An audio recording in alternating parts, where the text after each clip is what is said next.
Representative Peters.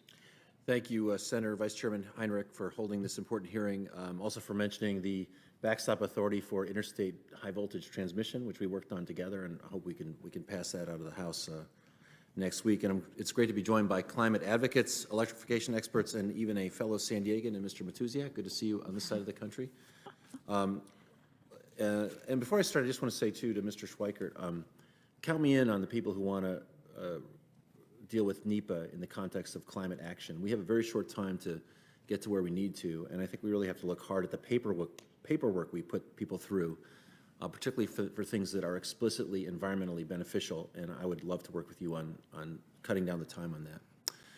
Mr. Matusiak, I'm interested in the scale of this project. This is a tremendously ambitious idea. Can you tell me kind of what you mean by electrifying everything, and what does that mean in terms of time and cost and resources? And then I'm going to ask you kind of, if you were us, how would you set up a program that, in terms of funding and incentives, that would get us there?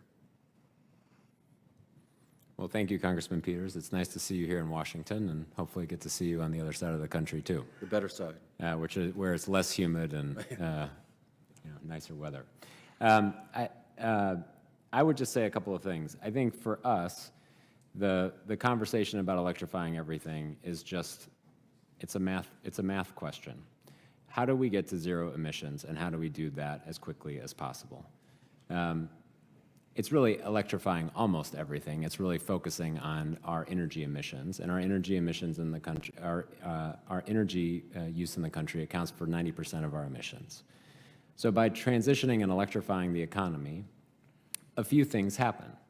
The first thing that happens is that we actually cut in half the amount of energy that we use as a country. Because the reality is that electric machines are much more efficient than non-electric ones.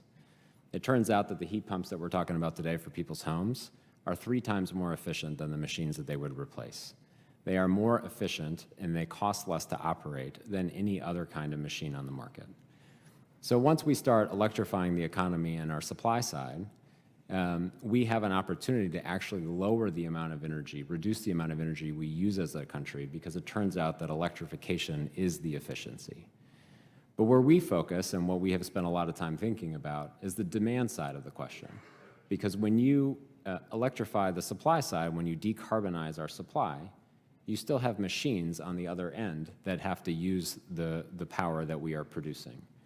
And the opportunity that we have is to start thinking about American households as the keystone of our infrastructure.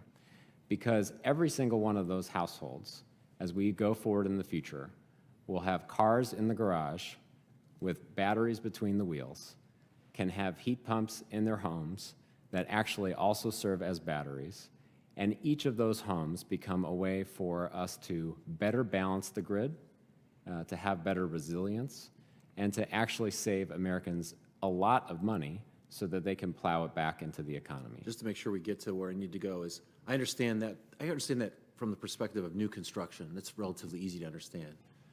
What would you do to accomplish the retrofit of existing buildings? By our analysis, most American homes in the United States will save money on their bills if the front-end costs of these machines, these efficient electric heat pump machines, are the same as the ones that they would be replacing. And so really, Senator Heinrich has introduced a bill for rebates to lower the cost, the front-end cost of these machines, to make them the same as the ones that they would replace. We are convinced that Americans will choose those options if they are given the opportunity. And in addition to the rebates that we've talked about in terms of lowering the front-end costs, I would add 2 other things.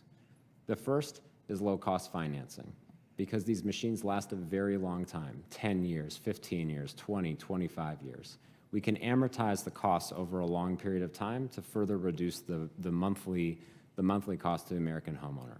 The second thing that I would add on top of the rebates goes to regulation. We can lower the cost to the American consumer by making it easier for these machines to be installed and ensuring that we have American workers who are trained to do that.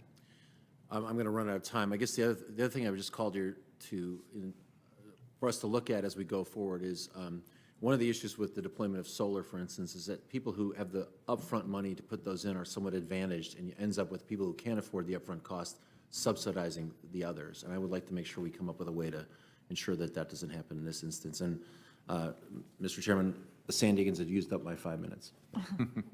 Senator Cruz.